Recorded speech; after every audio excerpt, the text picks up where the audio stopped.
Oh, Rolly, it's, I believe, a first here on Monday Drive, getting one of the state's best and younger first and last City Metro trainers on the program, and it's a privilege to have him on. Dion Luciani's about to join us. We've got plenty of, he's got plenty of quality stock that we want to chat to him about as well at the moment. Dion, thanks so much for joining us, and very good afternoon.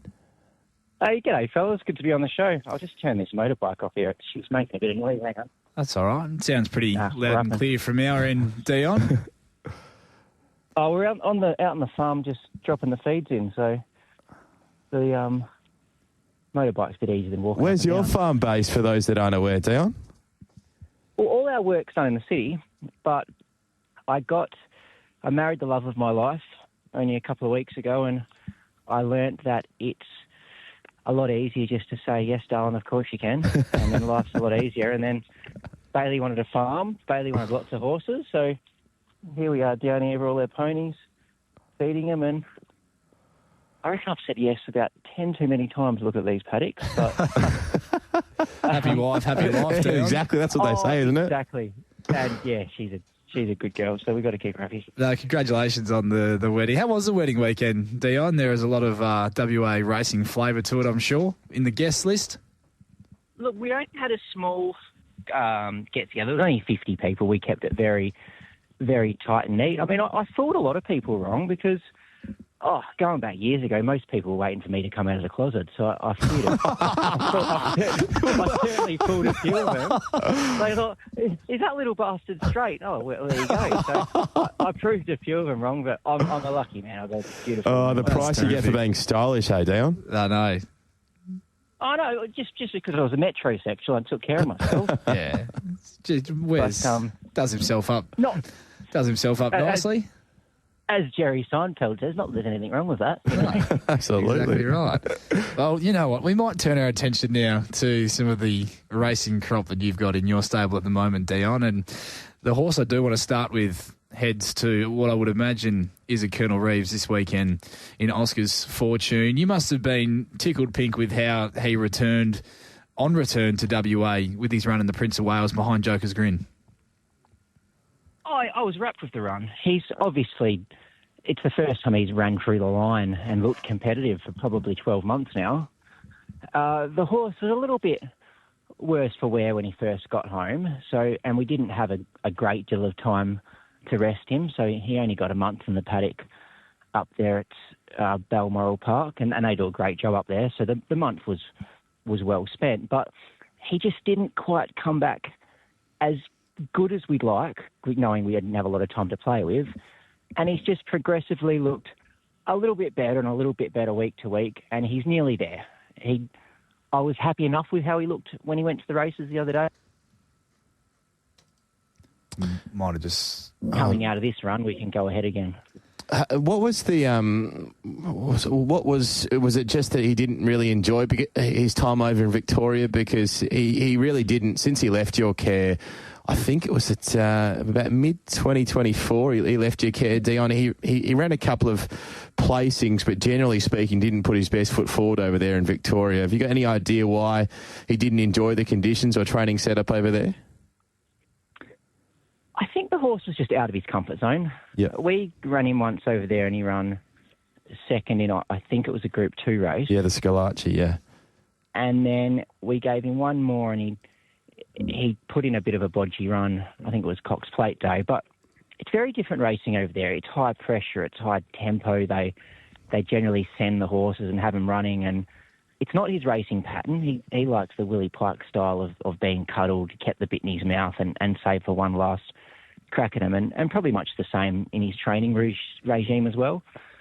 So, look, we got away with it first up. He's got to capitalise on that and go and do it again on the weekend and hopefully again over the next month. But it was very positive signs to see him with that killer instinct back in his eye on the weekend, or last weekend before, should I say. Yeah, he was terrific. And I guess he hasn't timed his run very well, Dion, in terms of the opposition that he's found himself racing against here in WA. We know he's been so good and at his best. He's Group 1 quality, but he was bumping into Amelia's Jewel and she was absolutely airborne and the talk of the nation, really, with what she was achieving on the track here before she went east, and now he's bumping into Joker's Grin. Yeah, I think he might have run second to that good horse of what's his name, Overpass. John Baker's a couple of times. Yeah, so he has it to match strides with some of the better ones, but he has. So he's got to be regarded definitely a live hope going into the summer carnival, but we're mindful that he's been knocked around from pillar to post the last 12 months, and sometimes if they're running in a bit of pain or they're running without confidence, sometimes they can lose their edge and lose their will to want to run. But it was certainly very positive signs the other day that hopefully we've got him back on track. Hot and High was a very, very impressive debut at Northam, Dion. We see her back at the races on Wednesday. From what she'd shown you, obviously she had trialled and looked quite good at the trials leading into that run on debut. Of what she'd shown you behind the scenes at home, was that sort of a performance something that didn't surprise you or something you were expecting? Look, we went to the races thinking the filly would win, but she definitely exceeded our expectations as by how well she went. She's a very exciting filly. The way she sat up on the speed with a hot tempo and then let down in very close to 32 flat. I think she ran up the last 600 in. So they're very sharp numbers, and we went into it thinking that the 1,000 was going to be a little bit too short. We were leaning the way of a 1,200 or even an 1,100. But to do that in 1,000 when we're thinking she's probably a 7 furlong mile filly was a huge kick-off to her career. So if she can capitalise on that on Wednesday going into what looks like a competitive lineup of midweek horses, but we're going there thinking that we've got a filly with a very bright future. I thought she was remarkable. They were going pretty quick. There was a tearaway leader, and she was outside the second horse doing the bullocking work, and she seemed to be off the bit a long way from home, but just kept fighting. And once she sort of balanced up, she put pay to them pretty quickly. If she goes really well she's entered for a Guineas, would it be too late to send her towards a Guineas, because she looks like a horse with a lot of potential? Oh, look, without counting our chickens, if she come out of that race on Wednesday and she was able to win it and come out in good nick, then we'd probably look at that 1,400 at the end of the carnival, the 14 3-year-old. But we'll just take one step at a time. It's her first campaign and it's only her second race start. But if she comes out of this and she still is on an upward spiral, then that I think it's called the Listeria or the Sir Ernest Listeria. Yep.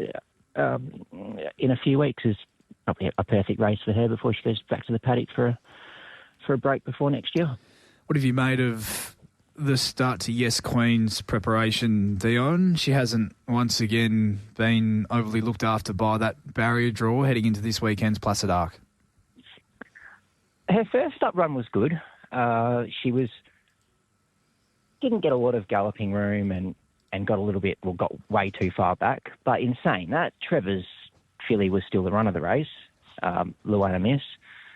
She was definitely the real eye-catching one first up, but I thought our filly was probably the second run to take out of that first up run in the Max Simmons. Then in the Placid Arc Prelude the other day, look, we had a very good run. We were 3 deep with cover in the moving line, ready to strike. She probably over-raced slightly, and on the point of the corner, I thought she was genuinely going to really let down. But I mean, Trevor's horse just gave us windburn when it kicked off the corner. But in saying that, our filly didn't lay down, and she was doing her best work on the line. So from the point of going into a 1,200 metre race, it was a good 1,200 metre run. The way she found the line. Yep. But we've just got to find a bit of an edge to turn it around on that filly of Trevor's, because I don't know whether she'll be as sharp when she gets to 6 furlongs, but she's certainly bloody sharp over 1,100 the other day. Yeah, she certainly is, and she's drawn beautifully as well in Barrier 5, so no doubt she is going to be pretty popular in that run on the weekend.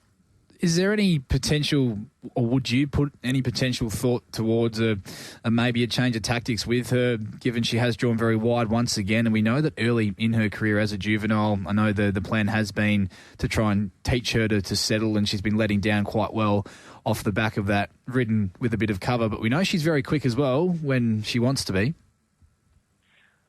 Look, Brett Fogarty and I, we've discussed this filly. We discuss her quite a lot because she's almost tricked us a couple of times. She went from going 100 mile an hour and almost choking down to when you dropped her in behind him the first couple of times, she wanted to switch off too much.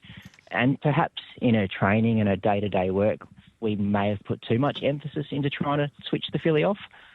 But Brett always goes back to that first up run where she went out and she ran time and she kicked off the corner and kept running. And even a couple of trials she had where she went to the front, she rolled along and kicked off the corner. So eventually we're going to find ourselves in a race where we've probably got to go back to try those tactics that worked prior, but we just haven't found ourselves in a race where we could do it without bringing ourselves unstuck. But we'll certainly crunch the speed map and the fields between now and Saturday, and perhaps it's time to give her a squeeze in the belly and say time to run.